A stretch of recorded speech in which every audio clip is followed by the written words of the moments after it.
There was a ballot that was rejected first.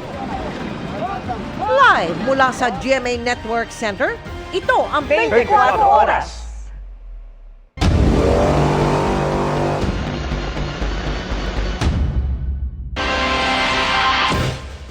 Mga kapuso, ang napapanood ninyong namumula sa mapa ay ang bagyong Tino base sa satellite image nito. Sa lawak nito, hagip ang malaking bahagi ng Visayas at hilaga ng Mindanao.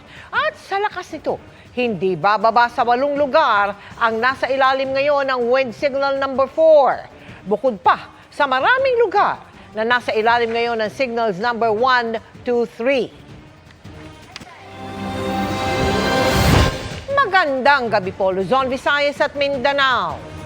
Anumang oras mula ngayon nga ay posibleng maglandfall ang bagyong Tino na bahagya pang lumalakas habang lumalapit sa Eastern Visayas at Caraga Region. Ilan sa mga lugar na yan ang tinahak din ng Super Typhoon Yolanda, Nobyembre ng taong 2013. Kaya ganun na lang ang pangamba ng mga residente para sa parating na bagyo. Kamustahin natin ang sitwasyon doon sa live na pagtutok ni Nico Seren ng GMA Regional TV. Nico.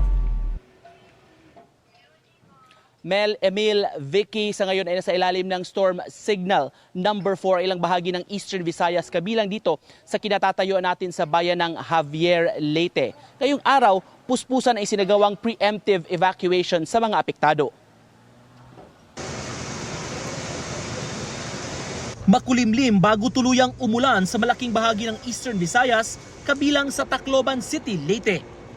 Dahil sa karanasan sa ilang malalakas na bagyo, tulad ng Super Typhoon Yolanda noong 2013, may ilang gustong magpakasiguro at lumikas sa mga hotel. Mabilis na napuno ang marami, kabilang itong isang hotel sa north area ng lungsod. Kakulog pa kami namimilinghin hotels kay puro fully book. Oo, katapos amat to nakabiling kami didi. So may da pa. Iba nga ni yan na waray mahira magpaka-reserve, so waray na. Naubusan din ng hotel ang dalawang kukuha sana ng nursing board exam bukas sa Tacloban City na galing pa sa Borongan City, Eastern Samar. Hindi kami nag-expect nga mga puno. Kasi yung ibang hotel hindi naman direct naman mga puno. Hindi nila siguro po maghahanap pa kami. Maging sa San Jose Central School sa Tacloban pa rin, tuloy-tuloy ang pagdating ng mga evacuee mula sa kalapit na barangay mula kagabi. Mahigit 30 classroom ang ipinagamit sa mga residente. Nabahaan mo basta nagsigiguan na ulan kahit di bagyo hiya. Bisan di siya bagyo, nabahaan mo bala. Susulod kami hit tubig. Sa huli ang pagsisisi. Amo ito. Kakulog pa kami din yan gabi mga alas 11. Nakaranas na rin ng pag-ulan sa Giwan at sa iba't ibang lugar sa Eastern Visayas. Bago pa yan, ay nagtulong-tulong na ang mga taga-Suluan Island na sakop ng bayan sa pag-akyat ng bangka nila sa mas matataas na lugar. Ito rin ang ginawa ng mga taga-isla ng Homonhon sa parehong bayan para masigurong ligtas ang mga gamit pangisda. Kahapon pang naka-red alert sa Giwan, kaya puwersahan ng inilikas ang mahigit 100 taga-barangay Victory Island na pinakamaliit na isla, papunta sa mainland Giwan. Kaninang umaga nakatali na sa mga sasakyang pandagat sa boat garage kung kanilang tawagin. Yung preemptive evacuation will cover doon sa mga storm source areas, flood-prone areas, landslide-prone areas. And of course, yung mga tatamaan ng malalakas na hangin for the typhoon. So yun yung binigyan natin ng emphasis. So as of this time, binigyan natin ng window for the conduct of preemptive and forced evacuation ang ating mga local DRMCs until this afternoon. Kasi mararanasan na natin yung hangin mamayang gabi. Buong araw, Vicky, naging maulan dito sa Eastern Visayas. Pero sa mga oras na ito, dito sa kinatatayuan natin, tumilan ng ulan. Pero may mga pag-ambon paminsan-minsan. Puspusan ang pagbabantay ng mga LGU sa lahat ng mga apektadong residente na nasa evacuation centers na karamihan sa ngayon. Vicky? Maraming salamat at ingat kayo, Nico Sereno ng GMA Regional TV. Dahil din sa banta ng bagyong Tino, kaya stranded Sa iba't ibang pantalan, ang daang-daang magsisiuwi na sana kasunod ng Undas Long Weekend. Binaha naman hanggang baywang ang ilang bahagi ng Agusan del Norte. Nakatutok si Tina Panganiban Perez. Hindi pa man tumatama sa lupa, bumuhos na ang malakas na ulan sa Kabadbaran sa Agusan del Norte. Umapaw ang ilog, kaya rumagasa ang tubig. Malakas din ang agos ng tubig sa ilog sa bayan ng Tubay.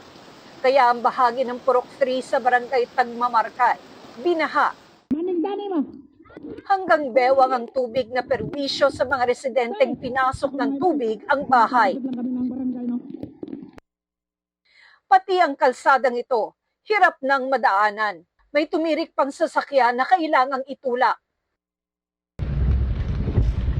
Hirap ding madaanan ang National Highway sa bayan ng Santiago. Ganito naman kalakas ang hangin sa Camotes Island na nasa signal number 4. Nagdulot ang pagbaha ang malalakas na ulan sa Bais City, Negros Oriental. Nakataas ang signal number 2 roon dahil sa bagyong Tino. Pati sa Dumaguete City, kung saan ilang sasakyang pandagat ang stranded sa pantalan. Isinampa ng mga mangingisda sa Pampang ang kanilang mga bangka para hindi mapinsala. Sa Bulan, Sorsogon, pila na ang mga truck dahil sa mga sinuspending biyahe sa Leyte at Masbate dahil pa rin sa bagyo. Base sa nakalap na datos ng GMA Integrated News, umabot na sa mahigit 1,500 pasahero at 400 sasakyan ang stranded ngayon sa Bicol Region. Sa Catanduanes, itinaas na ang Blue Alert bilang paghahanda sa posibleng hagupit ng bagyo. Sinuspindi na rin muna ang paglalayag ng lahat ng klase ng sasakyang pandagat. Nagpatupad naman ang preemptive evacuation sa halos 270 individual sa bayan ng Hetafe sa Bohol. Sila yung mga nakatira sa mga isla at malapit sa baybayin. Itinabi na rin ng mga mangingisda ang kani-kanilang mga bangka. Para sa GMA Integrated News, Tina Panganiban Perez, nakatutok 24 oras. Pinangangambahan naman ang mga naglalakihang alon sa ilang lugar sa Surigao del Norte kung saan nakataas ang signal number 4. Sa Surigao City, may mga sapilitan ng inilikas at may mga residenteng nagpanic buying. Ang latest na sitwasyon doon, tinutukan po live ni James Paulo Yap ng GMA Regional. James. Vicky, forced evacuation ang ipinatupad ng Surigao City sa mga lugar na bahain at sa mga may tsansang abutin ng storm surge. Pasado alas 7 ng umaga pa lang, may kasabay ng pabugso-bugsong hangin ang mga pag-ulan dito sa Surigao City. Dito nga sa Purok Rojas sa Barangay Washington ay puspusan na ang paghahanda ng ilang mga residente. Itong isang puting bahay ay tinalian na nga ng lubid ang kanilang bubong upang hindi ito madala kung sakali mang lumakas pa ang hangin. Gapon pa yan tinalian ko. Bakit, sir? Kung malakas na hangin, baka masira pa. Kagabi pang may lumikas tulad ng mga taga-barangay Washington na nagpuntang CVGS Central School. Paniguro lang kasi may mga apo-apo marami.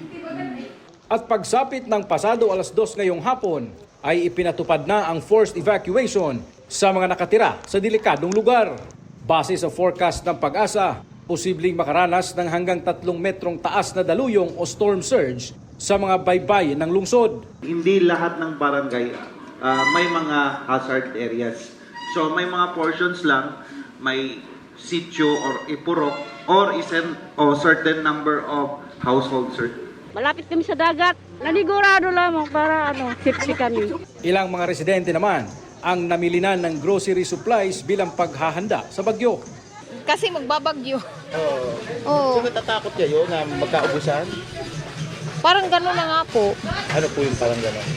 Magkakaubusan ng pagkain. Kaya bibili ako. Kahapon nga, may nagpanic buying ayon sa City Hall dahil sa mga anunsyong hindi magbubukas ang mga supermarket at mga bangko ngayong araw. Pero agad naman daw nila itong naresolba. we were able to make recommendations for them to open today para to give way also for preparation ng mga tao kung kailangan nila mamili, kailangan nila mag-secure ng pera. So we're very thankful na wala nang panic buying.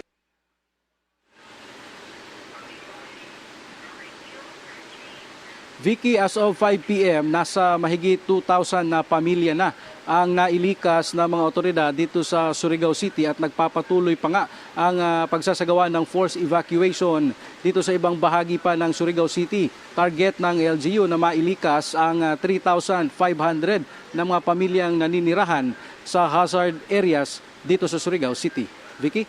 Ingat at maraming salamat sa iyo, James Paulo Yap ng GMA Regional TV.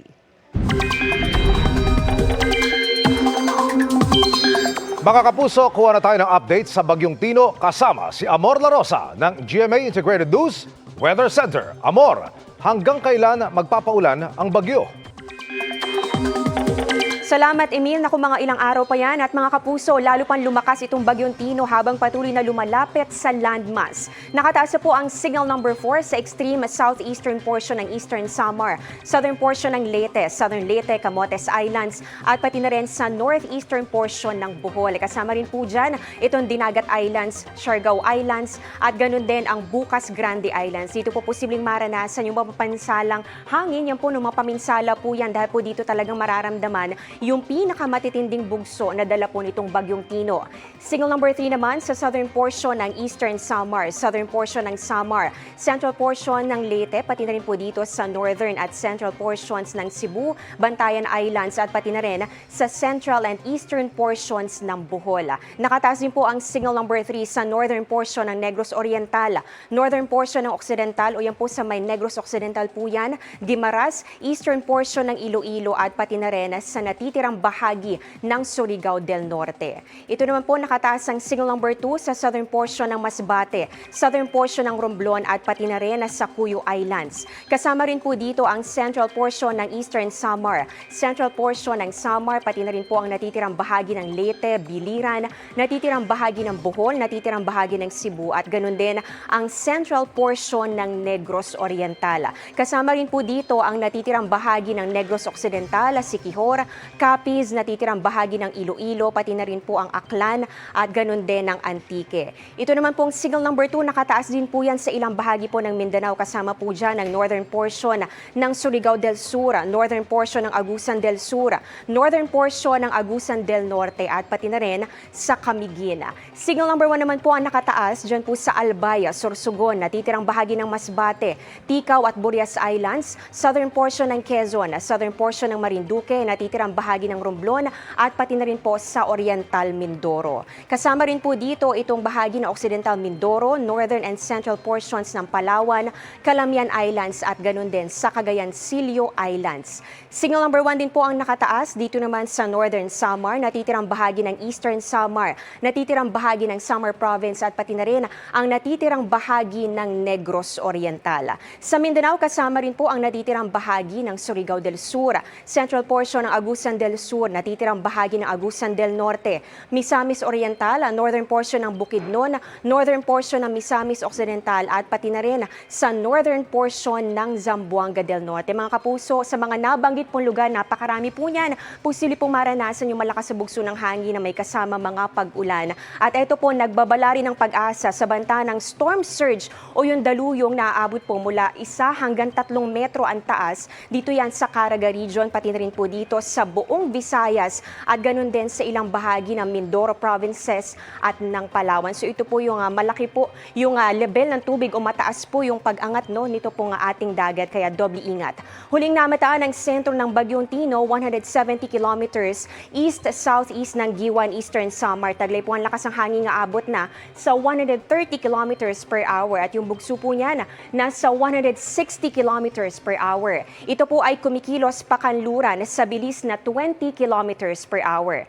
Sa latest track po na inilabas ng Pag-asa, posibleng mag-landfall o di kaya naman kung hindi po talagang tumama, dumaan po malapit dito sa Homonhon Island or sa Dinagat Islands itong Bagyong Tino. Ngayong gabi po yan o bukas ng madaling araw. Sunod po itong tatama dito sa may Leyte o kaya naman sa Southern Leyte. So ibig sabihin po yan, depende pa kung aangat o di kaya naman po ay bababa itong bagyo. Tatawirin po nito itong iba pang bahagi ng Visayas. So pwede po dito sa Cebu, Bohol o kaya naman dito po next po niya na tatawirin ito po nga Negros Island Region at pati na rin po ang ilang bahagi ng Western Visayas. Maari po kasama dyan ang Antique, Aklan, Capiz at pati na rin po ang Iloilo or Guimaras. So depende po yan. Ito po yung mga pasok dito sa ating cone of probability o area of probability. Ito po yung mga posibleng daanan nitong bagyo.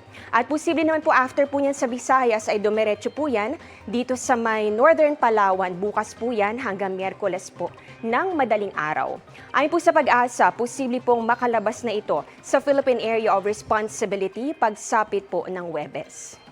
At bukod po sa Bagyong Tino, magpapaulan din sa ating bansa itong shear line at ganun din itong amihan o yung northeast monsoon. So titingnan po natin dito sa ating Metro Weather, inaasahan po natin ngayong gabi at yan po ay bukas ng madaling araw rin. Mararanasan po yung mga pag-ulan dito yan sa may Cagayan, pati na rin po dito sa may Cagayan Valley. Kasama po dito ang Cagayan, Isabela, eastern sections ng southern at pati na rin po ng central Luzon. So kasama po dyan ito pong Quezon Province, ganoon din po ang Bicol Region at ilang bahagi po ng Calabarzon, Mindoro Provinces at pati na rin sa Palawan. Dito naman po yung pinakamatitinding mga pag-ulan, inaasahan po natin dapat paghandaan. Dito po yan sa malaking bahagi po ng Visayas. Actually po, halos buong Visayas po makakaranas. Dito po mabababad yung mga pag-ulan, mga malalakas sa pag-ulan sa Caraga Region, pati po dito sa Visayas. So kasama po dito Samar and Leyte Provinces, ganun din yung Bohol, Cebu, pati na rin po itong Western Visayas at ito rin po nga Negros Island Region. So kung nakikita po ninyo, ito po meron po mga nagkukulay pula at kulay pink. Ibig sabihin po niyan, yan po yung intense to torrential na mga pag-ulan. Yan po yung mga matitindi at halos tuloy-tuloy na mga pag-ulan. Para po bukas, umaga po may mga pag-ulan pa rin. Dito po yan sa Cagayan, Isabela, Cordillera, Aurora, Quezon, Quirino, Bicol Region at pati na rin dito po yan sa ilang bahagi ng Mimaropa. At mga kapuso, magtutuloy-tuloy po yung mga pag-ulan sa hapon at mas marami na pong mga matitinding buhos ng ulan. Dito po yan sa Quezon, pati na rin po sa Mindoro at ganun din sa Palawan. Yung western section po ng Luzon, pwede rin po makaranas ng mga kalat-kalat na mga pag-ulan, kaya doble ingat pa rin. Dito naman sa Metro Manila, posible rin pong maulit yung mga pag-ulan gaya po ng naranasan natin kanina. Dahil po yan sa shear line o kaya naman po ay sa localized thunderstorms. Maulan pa rin bukas ng umaga sa buong Visayas at meron po tayong mga nakikitang mga matitinding pag-ulan pa rin dito sa Western Visayas at pati na rin sa Negros Island Region. So nandito pa rin concentrated yung matitinding ulan. Halos ganyan din pong inaasahan natin sa hapon kaya maging alerto pa rin sa banta po ng baha o landslide. Sa mga taga Mindanao naman, may tsansa po ng ulan bukas ng umaga dito sa may Zamboanga Peninsula at pati na rin sa Sulu Archipelago, Northern Mindanao at ilang bahagi po ng Soc-Sargena. Posible na rin po yung maranasan sa iba pang bahagi ng Mindanao. Pagsapit po yan ng hapon kasama ang Caraga, Davao Region at pati na rin po ang Barm. Samantala mga kapuso, hindi pa man tapos manalasa itong Bagyong Tino, may bagong low pressure area na agad na minomonitor po ang Pag-asa sa labas ng Philippine Area of Responsibility. Yan po ay namataan more than 2,000 kilometers sa silangan po ng northeastern Mindanao. Ayon po sa Pag-asa, may chance rin itong maging bagyo, kaya patuloy rin po natin yan tututukan sa mga susunod na araw. Yan ang latest sa ating panahon. Ako po si Amor La Rosa para sa GMA Integrated News Weather Center. Maasahan anuman ang panahon. Sa ibang balita, sinibak sa pwesto ang isang vlogger na pulis sa Talisay City, Cebu.